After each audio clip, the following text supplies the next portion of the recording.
direct de Snack Live sur le salon Snack Show à la porte de Versailles à Paris avec mon invité de cet après-midi. Bonjour, comment vas-tu ? Je vais très très bien. On ne va que de bien sur le Snack Show. On va très très bien, je suis d'accord. Alors, est-ce que tu peux, s'il te plaît, te présenter, parler de ta fédération et parler justement des missions principales de ta fédération, s'il te plaît. Alors, je suis le délégué général, je suis Paul Boivin, le délégué général de la Fédération des entrepreneurs de boulangerie, très connue sous le nom de la FEB, tout simplement dans le milieu. On représente historiquement les industriels de la boulangerie, viennoiserie, pâtisserie, et de plus en plus désormais de réseaux de boulangeries multisites, des réseaux nationaux, régionaux et locaux. Mon rôle, il est très simple.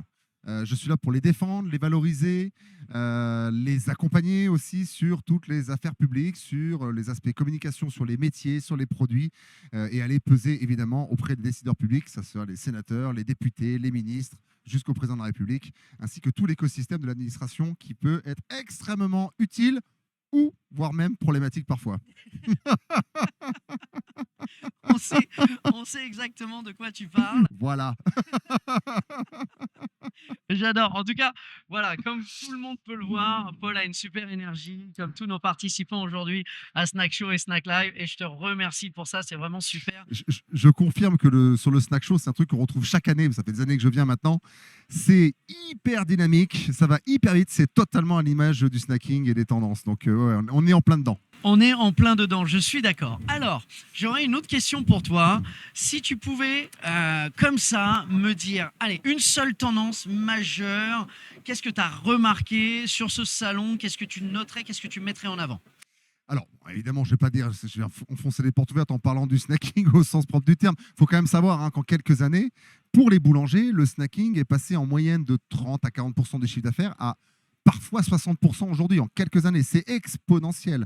Donc les boulangeries aujourd'hui, c'est devenu des vrais lieux de restauration hors domicile, des vrais lieux de vie, et c'est pensé pour les consommateurs à travers justement les produits de snacking qui sont de plus en plus variés, de plus en plus qualitatifs. Si je devais retenir une tendance, mais que je vois apparaître depuis plusieurs années aussi, c'est de plus en plus de substituts évidemment végétaux qui commencent à avoir pour certains des rendus à la fois visuels mais aussi gustatifs extrêmement intéressants. Ça reste des marchés de niche, mais c'est des choses à suivre.